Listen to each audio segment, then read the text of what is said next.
नमस्कार, city post live में आपका स्वागत है। मैं हूं अनुराग। महागठबंधन के विधायक टूटने को तैयार बैठे हैं। जी हाँ, महागठबंधन के विधायक टूटने को तैयार बैठे हैं। ये हम नहीं कह रहे हैं, ये दावा है उपेंद्र कुशवाहा का, जो जेडीयू संसदीय बोर्ड के अध्यक्ष हैं। हालांकि आगे वो क्या कर रहे हैं आपको सुनवा देते हैं, उसके बाद बताएंगे।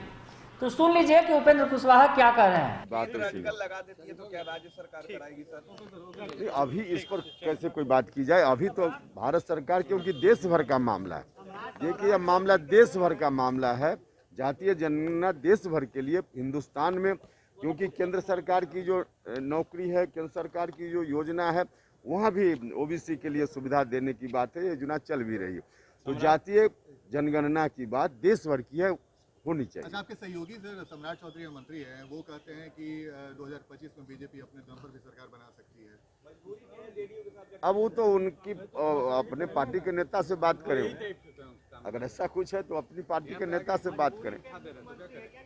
अरे बिल्कुल नहीं भैया, जनता ने दिया है जनादेश ठोक कर 5 साल सरकार चलाने के लिए। इसलिए सहयोगी पार्टी में कोई एक व्यक्ति बोल देता है, इसका मतलब सहयोगी पार्टी का निर्णय थोड़े होता है। आपको लगता है सर कि नीतीश कुमार के बगैर कोई सरकार यहाँ पे चल सकती है फिलहाल जो परिस्थितियाँ हैं? नहीं, परिस्थिति की बात नहीं है। जनता ने उनको जनादेश दिया है नीतीश कुमार जी को, इसलिए जनता के आदेश पर यह सरकार चल रही है और जनता का आदेश सर्वोपरि है।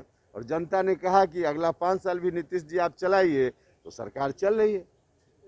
मिल रहा है और काफी चर्चाएं हैं आपको लेकर कि 21 तारीख को कुछ महत्वपूर्ण फैसला हो सकता है। देखिए, दौरा का तो बहुत अच्छा रिस्पॉन्स है हर तरह से, सब जगह, चाहे आम लोग हों या पार्टी के कार्यकर्ता, बहुत अच्छा रिस्पॉन्स है। विशेषकर पार्टी के साथी कार्यकर्ता तो काफ़ी उत्साहित है। माननीय मुख्यमंत्री जी के काम के प्रति आम जनता में काफ़ी विश्वास का भाव दिखता है। बहुत अच्छा रिस्पॉन्स है। बाकी जहाँ 31 तारीख का मामला है, तो 31 तारीख तो नॉर्मल पार्टी की मीटिंग है, राष्ट्रीय कार्यकारिणी है, उसमें मुझसे संबंधित कोई मामला है ऐसा तो नहीं है।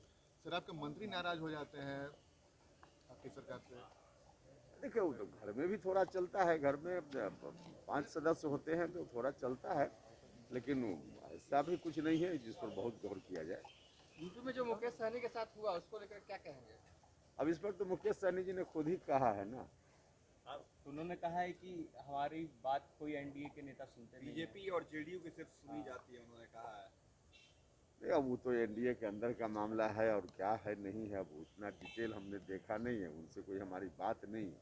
तो डिटेल बात होगी तभी हम कुछ समझ पाएंगे। जितनी बात बाहर आ रही है उससे बहुत बात स्पष्ट नहीं होती। अच्छा सर, ये चूंकि सरकार आपकी बहुत कम बहुमत से चल रही है और लगातार आपके सहयोगी नाराज होते रहते हैं, भविष्य में ऐसी स्थिति न हो तो क्या एनडीए को विशेष रणनीति बनाएंगे क्या कि आने वाले समय में मजबूती और बढ़े? देखिए, मजबूती और बेहतर से बेहतर हो, यह तो हर कोई हर जगह चाहता है।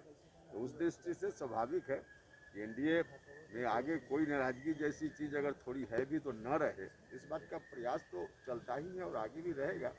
लेकिन आज भी कोई नाराजगी का मतलब ऐसा नहीं है जिसको लेकर बहुत कोई उस पर सीरियस होकर कोई बात की जाए, ऐसा भी नहीं। अच्छा सर, आपने इसके पहले भी दावा किया है कि आप लोग के संपर्क में महागठबंधन में कई विधायक, क्या वाकई ऐसा है कि जो बयान दिया जाता है महागठबंधन से उसी के काउंटर में आप लोग भी बयान देते हैं? नहीं, देखिए, कोई हम लोगों की कोशिश किसी दूसरे दल का जो अंदरूनी मामला है उसमें हम लोग की कोई रुचि नहीं है।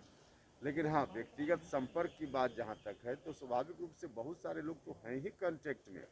उनके अंदर की जो बेचैनी है वह बेचैनी हम लोगों से लोग बताते हैं व्यक्तिगत बातचीत में, लेकिन हम लोग की कोई रुचि नहीं है कि उनके अंदर क्या है नहीं है।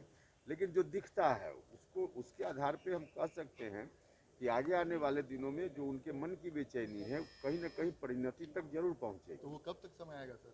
नहीं, अब समय हमारी ओर से कोई कोशिश हो तब हम समय की बात करते हैं। कोई कोशिश हमारी ओर से नहीं है, न हमारी ओर से कोई रुचि है, उनके अंदर की बात है। अब उनका धैर्य जब तक वहाँ काम करता है तब तक।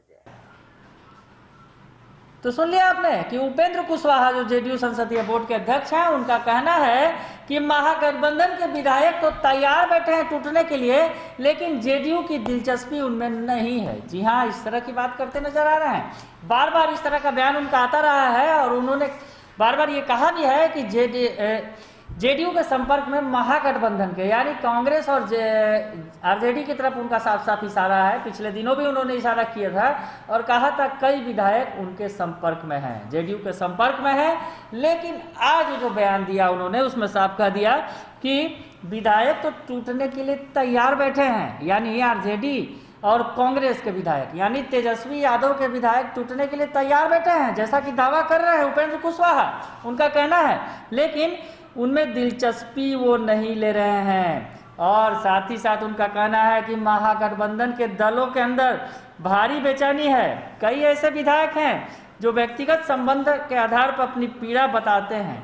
ऐसे में कब इन दिनों के अंदर टूट जाए कहना मुश्किल है। तो आप समझ सकते हैं कि उपेंद्र कुशवाहा जिस तरह की पॉलिटिक्स कर रहे हैं, प्रेशर पॉलिटिक्स, जिस तरह से महागठबंधन की तरफ से बार बार कहा जा रहा था कि कई विधायक जो है जेडीयू के संपर्क में हैं उनके, तो उससे पलटवार करते हुए कुशवाहा ने लगातार दबाव बना रखा है महागठबंधन पे और कह दिया है कि महागठबंधन के कई विधायक टूटने को तैयार बैठे हुए हैं।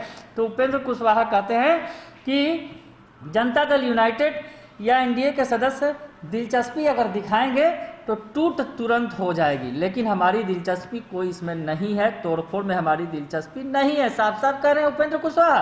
तो उन्होंने कहा है कि जो लोग एनडीए में बिखराव का दावा करते हैं पहले उन्हें अपने घरों को संभालना चाहिए, ये बात कहते नजर आ रहे हैं।